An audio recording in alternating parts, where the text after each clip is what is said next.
Hi, I'm Mel Anderson. Hope you're enjoying the Fruit Park YouTube channel.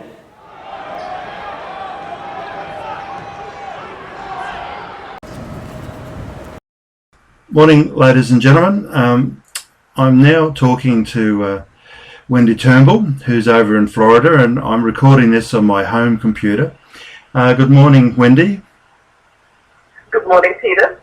So the first topic of this morning's conversation was that in our interviews, Hugh Lunn made a comment that he interviewed Daphne Fancutt when you were age 9, and he was predicting, or Daphne was predicting, very kindly of her, that you'd be in Wimbledon one day.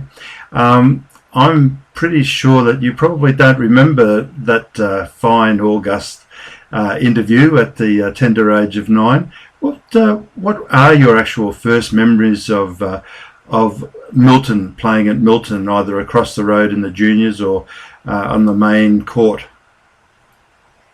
Well, I have lots of memories of playing at Milton, and I guess my first memories, because I come from a large family. I have 3 older brothers, 3 younger sisters, and my 3 older brothers naturally played at Milton before me. They would play the age titles, and my father used to take a week off of work, his holidays, and help out at all the age titles, putting matches on courts and stuff. So my first memory really is watching my brothers play the age titles, and then finally I got to play, and I just remember spending the whole day out at Milton for the age titles, and I even remember when I wasn't playing matches, there used to be a little canteen there, and the gentleman who ran the canteen, I'm pretty sure his name was Fred Keane, and I used to love helping him out in the canteen and selling soft drinks, as a 9 and 10, 11-year-old, and then I grew up.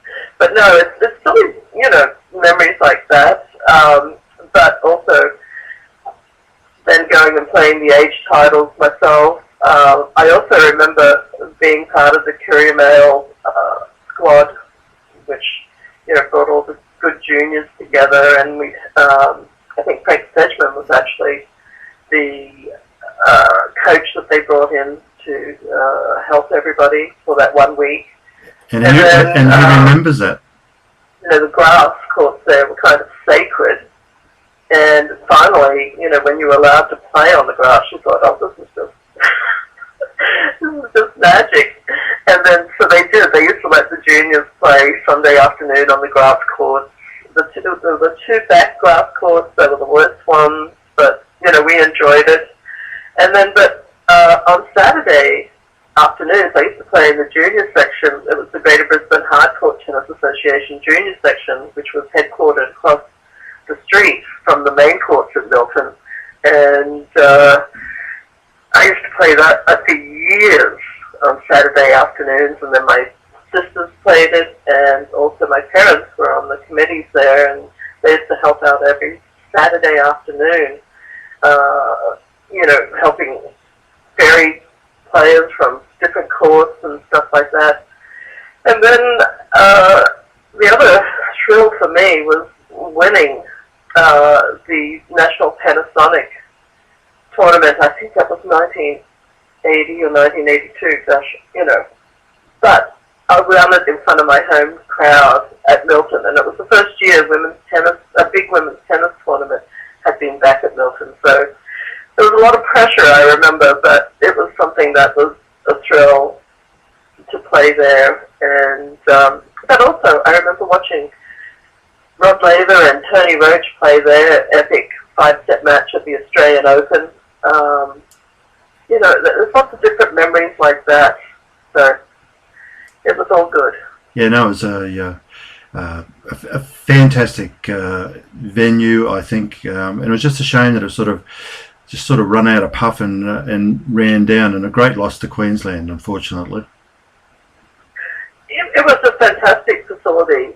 When I talk to the much older players, and they say, I remember playing at Milton, and it was a fantastic venue. You know, it was a fantastic venue. I actually made my debut at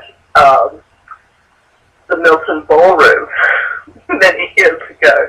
So that's how far back that goes. But no, I remember What year was the that? clubhouse was such a social scene back then as well. But there were so many good matches played there. The other thing I remember is when I first played at Milton, there wasn't a Milton Bowl. I think there were tennis courts all the way back there, so it was a huge complex. And then when they sold some of the land, I guess they needed the money, you know, to the Milton Bowl. Yeah, of course, they had to have a bowl there. But no, for me, when I returned to Australia every year, and I would drive past Milton and see how derelict it was, and the weeds growing on the grass course, it was depressing, you know. And I say to my friends, it's so depressing that they gave up this to developers, and then nothing was ever done with it. You know, it sat there for years and years, and why couldn't the developers have let them just keep using the courts, the facilities, until, you know, until they decided to do something with it? But of course, the developers never went ahead with it. Oh no, it's always hard to make a profit at the best of times. I can honestly say, being a developer myself. Wendy, what we might do.